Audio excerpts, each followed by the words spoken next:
Sofía Guadarrama Callado, este es un libro absolutamente distinto al anterior, digamos. Hablábamos en el libro anterior de confesiones, de cosas a veces muy personales, y sin embargo ahora vuelves a la historia, vuelves a las soldaderas con una historia bastante particular, ¿verdad? Claro que sí, sí. Cuéntame.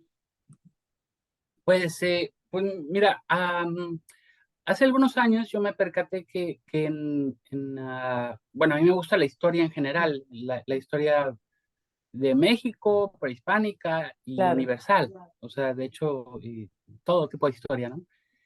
Y me percaté que en México abundaban, o sea, había una sobreproducción de libros pues, Pancho Villa, Francisco y Madero, Mm. Porfirio Díaz, Zapata, y son tantos que incluso ya perdimos la lista, ¿no? De cuántas novelas se han hecho sobre Francisco Villa, ¿no? O sobre Zapata. Y pues descubrí que no había nada sobre las soldaderas. Hay unos libros, pero son de los del INERM, ¿no? Del mexicano la historia, ¿no? Perdóname, olvidé las siglas exactamente, Sí. pero bueno, es del gobierno, son producciones que hace con el Fondo de Cultura y con Aculta y todo esto, ¿no? Y generalmente esos libros no son novelas, son libros de historia, a que no son dirigidos para público en general, desafortunadamente, son para académicos, para historiadores, y se hacen tirajes de 500 o 800 ejemplares y ahí se quedan olvidados muchas veces en las librerías de Conaculta o de Fondo de Cultura, pero no llegan al público en general.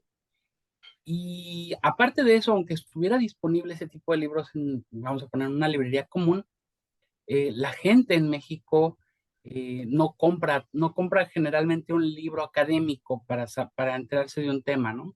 Claro, Eh, claro.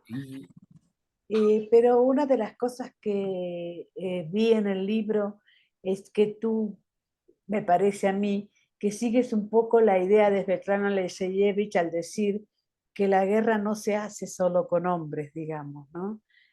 claro, Hay como una intención, digamos, de exponer a estas mujeres que hicieron también la guerra, que hicieron la revolución.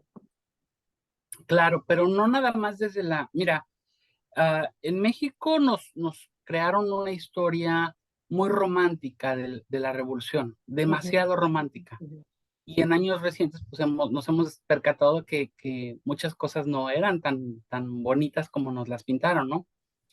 Y entre ellos, en las películas del cine de oro mexicano, pues nos dieron estos hombres, eh, pues machos, ¿no? El Pedro Infante, Jorge Negrete, Sí. que llegaban y bien charros, ¿no? Y a ver, yo te voy a llevar conmigo porque yo te quiero, pero yo no quiero ir contigo, ¿no? Y pues se la echan en el hombro, ¿no? Como si fuera costal. Se la lleva y ya con un beso ya la convenció. En México hoy en día se llama secuestro y se llama abuso sexual, pero nos lo romantizaron porque eso fue lo que realmente ocurrió en la revolución. Los revolucionarios llegaban a los pueblos, robaban, saqueaban todas las casas y se llevaban a las mujeres y se las quedaban como, pero pues se las compartían entre ellos muchas veces, ¿no? No sé si esta foto, la que está en la portada, Sí. son unas mujeres que van bajando del tren. Y fíjate que hay un dato muy curioso, que resulta que las mujeres a actos sexuales son las que iban adentro de los vagones, las que no iban arriba del vagón. Hay fotos de mujeres en los vagones de la revolución que van arriba, no sé si has visto esas fotos. Sí. Bueno, ojalá puedas encontrar alguna, pero esas son las mujeres que no estaban utilizando sexualmente, nada más para cocineras, pues para que les lavaran, ¿no? Pero las que llevaban adentro de los vagones eran justamente las que estaban explotando sexualmente. Ujú. Y esa foto es icónica porque, pues, pues, mucha gente no sabe realmente qué hay detrás de esa foto, ¿no? Ujú, Y lo que yo traté de hacer con esta novela es justamente rescatar la historia de esas mujeres, no desde un lado romántico, sino desde un lado, pues, más realista, y también tratando de demostrar lo mucho que hicieron las mujeres antes de la revolución, porque justamente antes de que empezara todo el movimiento de Francisco y Madero, las mujeres ya estaban haciendo un movimiento feminista en México.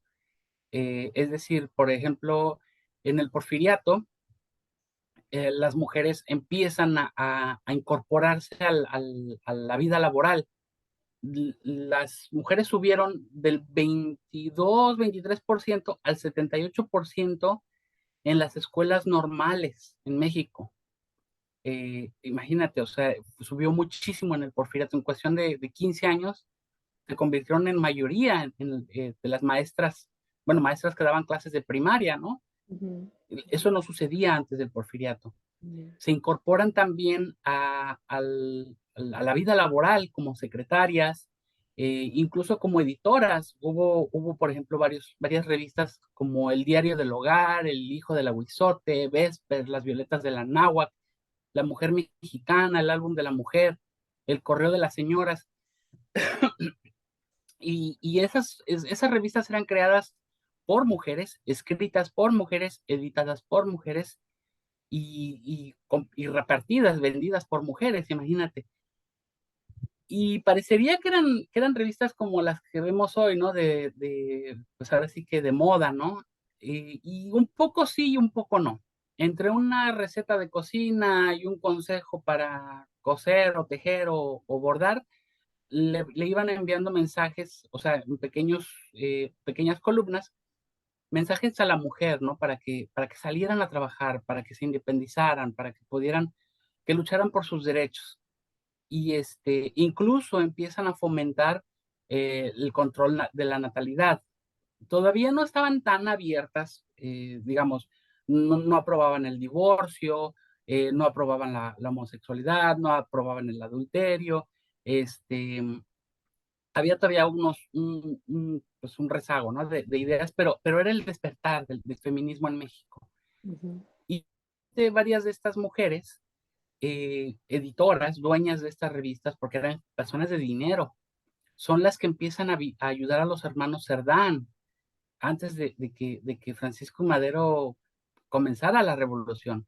Y ellas, algunas de ellas, pues vendieron todas sus propiedades y lo invirtieron en armas, en caballos, pues, en cosas para la revolución, y ellas mismas se pusieron la canana y cargaron su rifle y entraron a la revolución. ujú.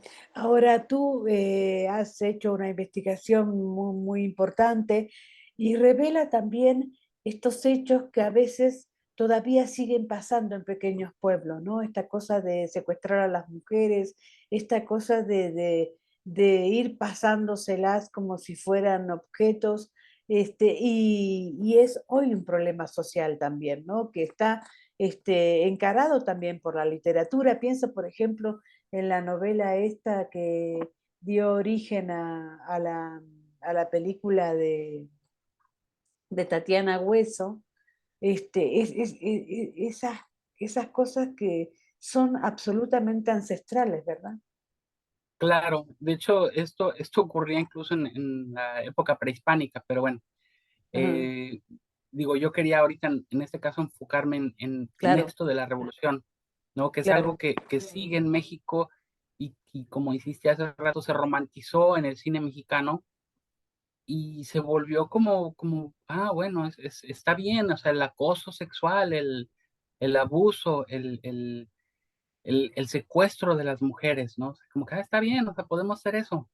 No sé, Claro. no sé, estuvo muy mal manejado por el cine mexicano, pero también entiendo que eran otros tiempos en los que ni siquiera las mujeres ni los hombres entendían en dónde estaban parados, ¿no? Creo que Es, estaban haciendo conciencia. Eso es cierto. Ahora, ¿qué pasa con México? Una de las cosas que también uno se obliga a pensar con las soldaderas es qué pasa con México. Es un país que ha vivido una gran revolución y sin embargo sigue todavía muy atrasado este, y además aprisionado por la violencia, ¿no? Claro, pues tuvimos una época muy buena, desafortunadamente en los años 50, Ujú, con López Mateos, claro.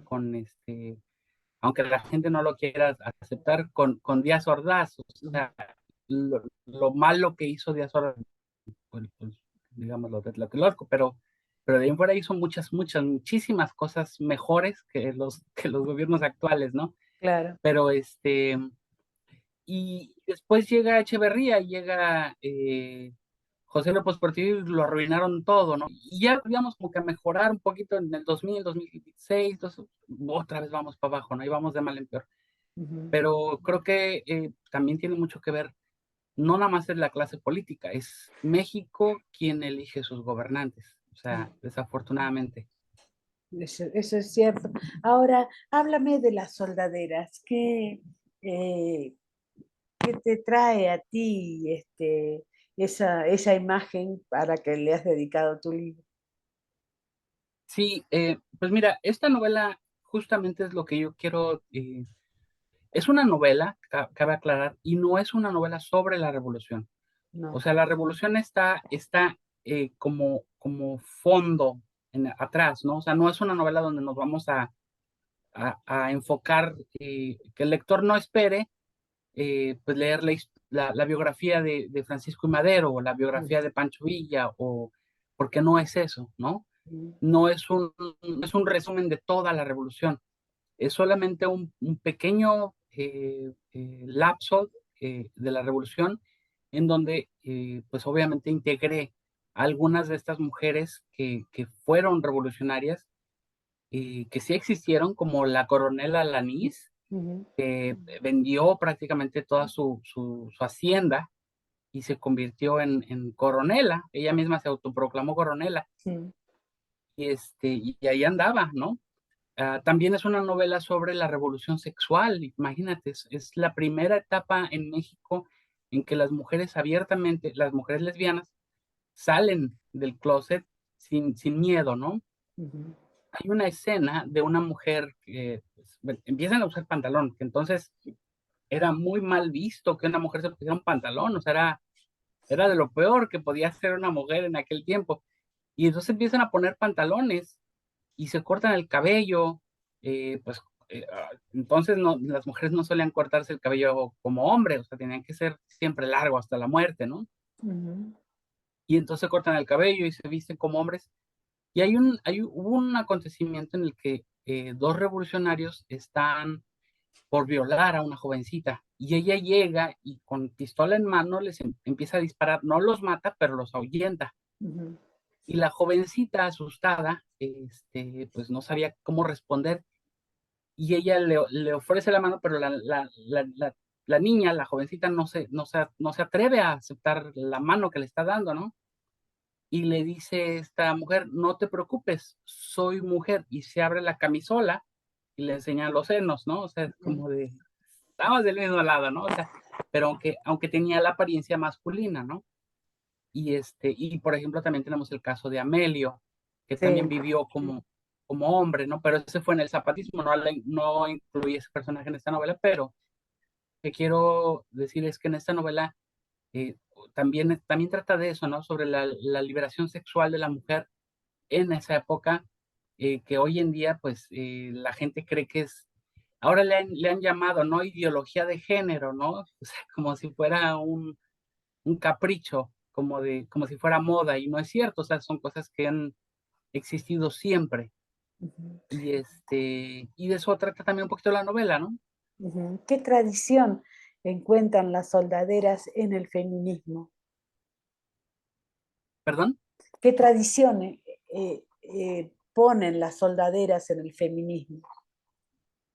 ¿Qué tradiciones? Pues justamente yo creo que su aportación en este caso, lo que te decía era Mm, la liberación femenina, tanto sexual como salir de la casa, dejar de sí, ser amas de casa, dejar de ser la sirvienta de la casa, porque aquí en México tenemos ese mal hábito de que si ves a una viejita que está trabajando desde las 4 de la mañana en el pueblo y se duerme hasta las 11 12 de la noche, la gente dice, no, es que esas son las indígenas luchonas.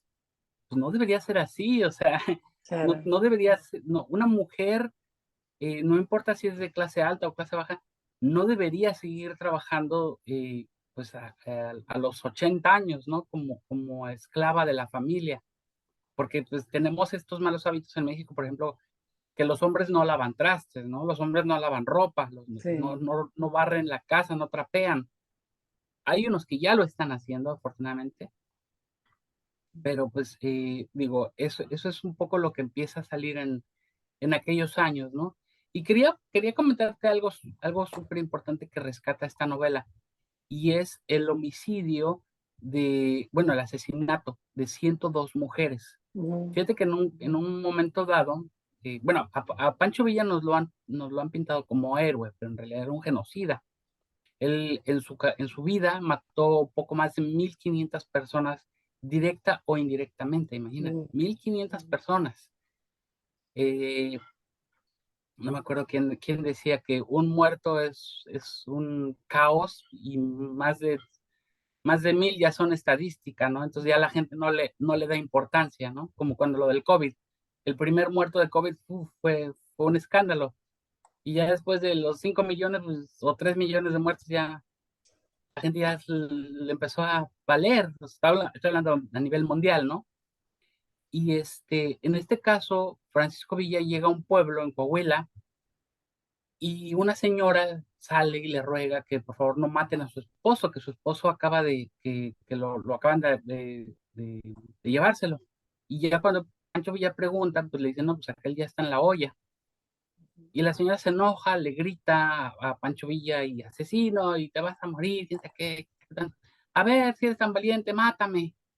Pancho Villa agarra, saca la pistola y le da un balazo en la frente, la mata. Y estaba tan enojado Pancho Villa en ese momento que da la orden de que maten a todas las mujeres que había ahí. Y en total fueron 102, incluyendo sus hijos. Y ese crimen ocurrió el 12 de diciembre de 1916. Lo incluí en esta novela porque creo que es importante que eso se mantenga en la memoria colectiva, que no quede en el olvido porque fue un crimen atroz que no se recuerda, no se conmemora. Cuando pues en México se hace tanto escándalo no digo que no sea válido lo de los 43 normalistas, pero hay otros casos que también han quedado así y han quedado en el olvido, ¿no? ujú. Que la última pregunta, ¿cuánto le debe la revolución a las soldaderas, Sofía? Yo creo que todo, yo creo Todo que todo así. porque, sí, porque principalmente pues, ¿quién alimentaba a los revolucionarios? Las mujeres. ¿Quién les lavaba la ropa? Las mujeres. ¿Quiénes los curaban? Las mujeres. Pues para empezar, ¿quién los parió? La mujer, ¿no? O sea, creo que todo. Y desafortunadamente, pues, no se le dio nada. Tardaron más de casi 40 años, 50 años en concederle el voto a la mujer. O sea, después de la revolución, pasaron un poco más de 40 años, hay que sacar bien las cuentas, pero este, mm, depende, ¿no? Es que hay fechas diferentes para decir que terminó la revolución, cuál de las tantas revoluciones que hubo, ¿no? Porque en realidad no fue una revolución, fueron varias revoluciones en ese momento. Pero bueno, pasaron muchos años, hasta los años 50 cuando la mujer por fin pudo eh, votar y ser votada. Entonces, la revolución, yo lo comparo siempre la revolución con la vida actual, es lo mismo, o sea, fue un conflicto armado, pero a final de cuentas era lo mismo, la lucha por el poder. Hoy podemos ver los periódicos y es exactamente lo mismo. Se están destrozando entre ellos, entre los políticos, pero todo es por la lucha por el poder. Entonces, eso era la revolución. Se descarriló por completo el tren en el que iba la revolución. O sea, el tren que quería justicia para los pobres se descarriló porque seguimos teniendo, o sea, más de la mitad de la ciudadanía en México es pobre y creo que el 30% vive en pobreza extrema. Muchísimas gracias y muchas felicidades por tu nueva novela. Muchas gracias a ti.